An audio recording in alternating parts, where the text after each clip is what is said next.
ever since Meech went to jail, Jeezy's name has been surrounded in the whole BMF camp. A lot of people discredited Jeezy as even being a part of BMF, even though a lot of his fame, a lot of his early work was based around pushing snow. And a lot of this snow allegedly was being pushed within the BMF organization, according to some of the lyrics that Jeezy was putting down. Now, with that being said, a lot of people have come out and spoke about this over the years, and many people dismissed it as cap. But some people were saying that Jeezy was working for them people. Now, there's an FBI agent online who talks about some of his more high-profile cases while he was with the FBI. His name is Steve Lazarus, and he just revealed some shocking information about them. I'm not going to say the guy's name because he's pretty famous, and to be fair, he was never charged with a crime. But we had these two rappers in Atlanta in the early 2000s, and they were beefing with each other, trading diss tracks, the whole thing. Then rapper number one, the famous one, orders his goons to go beat up rapper number two and steal this gaudy gold and diamond necklace he wore in all of his videos, and that's where it got interesting. The goon squad shows up at rapper number two's place. He pulls a gun and starts shooting. One of the attackers gets hit, makes it about 200 yards away from the house before he drops dead. Rapper number two is arrested for murder, but is dismissed as self-defense. And the real criminal here is rapper number one, who ordered the violent act that got his man killed. I had the phone records and two witnesses prepared to testify for what would have been a rock-solid RICO murder case. But for reasons that were never explained to me, the U.S. Attorney's Office declined prosecution, and rapper number one went on to have a phenomenally successful career. Oh well, win some, lose some. Now, to make this make a little more sense to you, there's no names actually being said by the FBI agent. And as he said, rapper number one was never charged with this situation, but some of us who have been around for a while, some of us who have been paying attention to hip-hop since the Source magazine and Double XL days, way before YouTube, remember an incident that took place between Young Jeezy and Gucci Mane.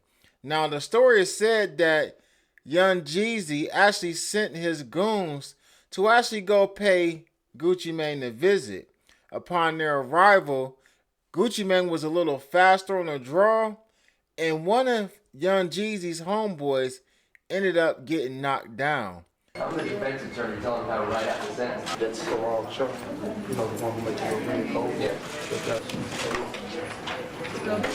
Hudson, Mr. Finley, you ready? Yes, Your Honor. All right. This is the case of State of Georgia versus Radrick Davis. My name is Jesse Gall. Mr. Davis, you... It states the same thing.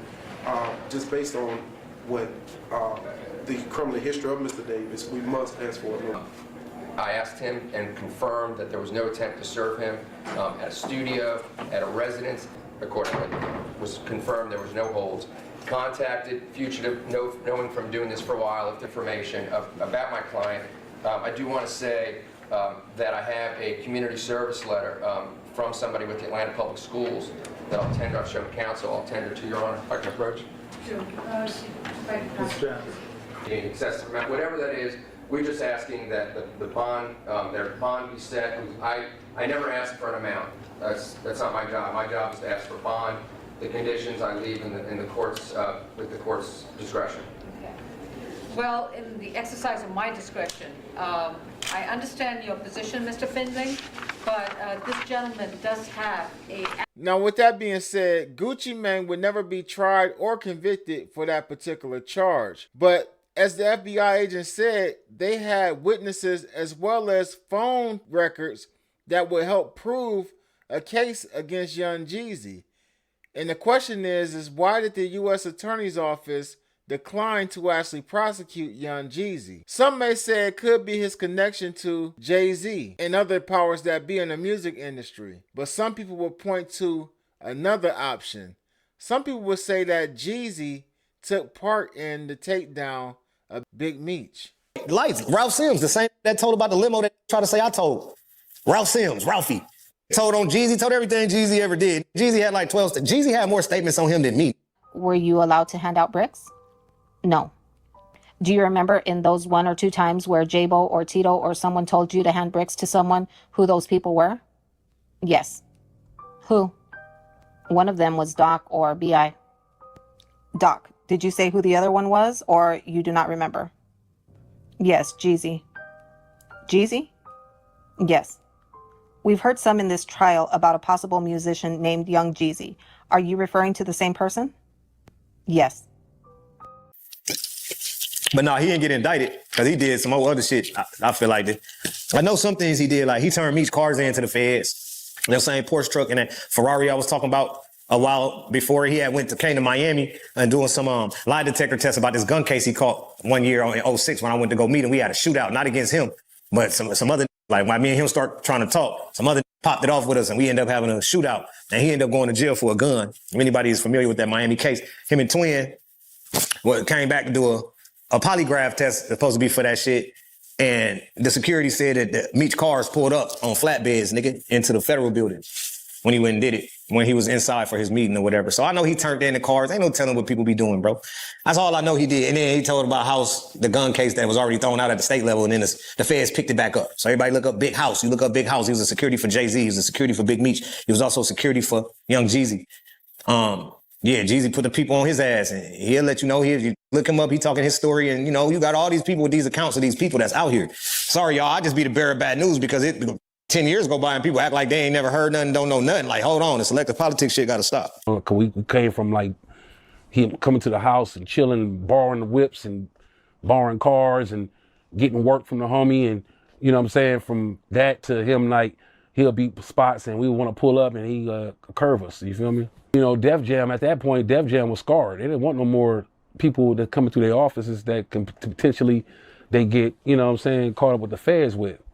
So they was pressuring Jeezy. I didn't know at the time. I'm on my, man, we didn't get this dude money and I produced the records and he ain't clearing them. F him. But like I say, he got away from us as far as like, at that point when he started rolling, his career started going like this, he was told to not affiliate with us like that. You know what I'm saying? He was told that. I pushed the record out. It was on Koch. It was getting promoted and all the shit. It was getting promoted correctly. All the numbers was right. I was like 300 and some spins a week on my BDS at the time. And I got a call from my team. It was like, bro, they talking about, it was like a Tuesday. I think it was a Tuesday if I am mistaken. I was on the road on my tour bus. And I got a call from my team and they said that on Thursday in 2 days, they're going to pull the record from radio if they don't get Jeezy and CTE signature. They wasn't signed off for the record. So I'm like, what? I'm like, all right, hold on, bro. Let me call this and blah, blah, blah. So I called it. And this wasn't the first time I called them about that. It was already mentioned before they dropped the shit. So they dropped it and we still didn't have the signatures. And I think it was dropped on good faith that we was going to get the signatures from Alan Grunblatt at Koch. They got the shit. They worked it out with Clear Channel or whatever. So you know what I'm saying? So the record could stay up there and they was telling them that they gonna have the paperwork or however it went. But them motherfuckers, I called Jeezy, he swear up and down to God in heaven, he signed off and all this shit. But I had my signature, then my signature for BMF Entertainment as the owner. Then we had Alan Nim's signature from Koch. Then we had John Jackson, which is Fabulous name as an individual, Fabulous the artist. Then we had Skane and Clue for Desert Storm was signed off. I had those signatures. I saw them with my eyes. Then I think I had, at this time, was Jay Brown's signature from Def Jam. He was the vice president of Def Jam at that time. I believe his signature was on my record for Def Jam. Then I talked to him like, bro, where you at? I'm just gonna pull up. I left my tour route and drove the bus all the way to Miami to go have a conversation with Jeezy about the record being signed off. And that's when that shootout happened that I was just talking about previously. I went to talk to him about that record. That's what the conversation was about. I was coming to meet him and confront him about the shit with all of this shit with me. And as soon as we start talking, Tula was walking down the street with dreads and they're like, oh shit, there go Jeezy, dog. And they're like, oh, and Blue, that's Jeezy and Blue, nigga, that's BMF right there, nigga.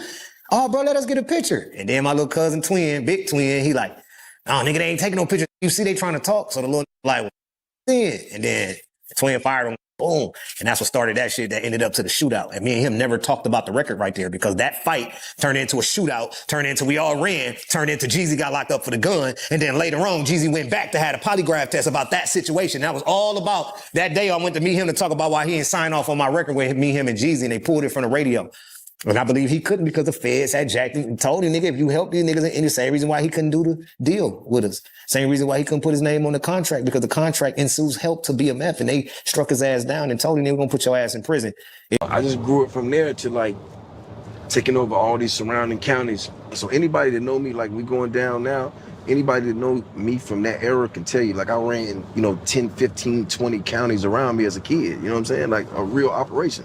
My aunties and uncles and cousins, everybody know this. Like it was like a family business. Like I ran all these counties and I grew from that to, damn near taking over Georgia, and I grew from that to South Carolina, Alabama, Tennessee. So I was really running a Fortune 500 company at, 19, 20. As somebody who done been around the block a few times, especially when we talking about the dope game, because a lot of people get on the internet, a lot of stuff that I cover is about gangs and stuff like that, which, there was a part of my life where I participated in some type of gang activity. I don't go too deep into that, but when it comes to like hustling and selling work, that's something that I spent a lot more time doing besides gang banging, right? And just from my experiences, like everything that's being said about Young Jeezy, not just what the FBI agent is saying, but what Blue Da Vinci and others were saying in some of those other clips that was played. Something took place with Jeezy when he went and met with them and gave them some type of statement or polygraph test that he said that he gave them, whatever. As well as, those cars actually being seen taken in there and him allegedly turning in some of the cars that Meech really owned, I guess, that Jeezy was in possession of. Now, anytime you begin to forfeit stuff and you haven't necessarily been charged with anything, there's definitely some work going on behind closed doors. Now, as far as what the FBI agent is saying, I never trust what a cop says. So at the end of the day, I'm not going to feed too much into it, but at the same time, I'm not going to totally dismiss it. A lot of people, like I said, have been saying that some of these claims and exaggerations that Jeezy made about how big he was in the game, they dismissed them as lies, as fallacy, as him just making stuff up. But at the same time, you have members from BMF that were right there who actually know that, yes, Jeezy had access to them bricks. He was around at a time when Big Meech was really putting it down in Georgia. We have people that have written statements about him. And when you in these Fed cases and people write statements about you, the feds is going to come see you. They're going to come holler at you. You're going to be hot.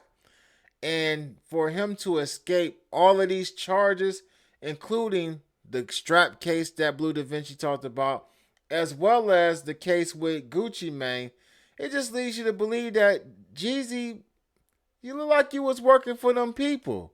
I know this is old and we have all these conversations about who was working and I was working, and really, to me, it really don't give a damn. This just makes for good content for y'all, you know what I mean? Like, I believe that the majority of the people that was in the streets that are rappers or online, or some of the guys that we glorified that went down and they got out early because we thought they got some time off. A lot of these guys told, man, a lot of these guys cooperated, man. There's a thing in the feds that a lot of people will admit guilt in court before sentencing that will help them get time off. You know what I mean? And I've went back and looked at cases on Pacer where during sentencing, you'll see cooperation. They were actually, the cooperation was spoke of at the sentencing. Now, I haven't seen any paperwork on Jeezy, so I'm not going to go as far as to necessarily go real super hard, but put two and two together, man. Get in the comment section. Let me know what y'all think about this. Y'all already know what it is, man. Ruler Gang.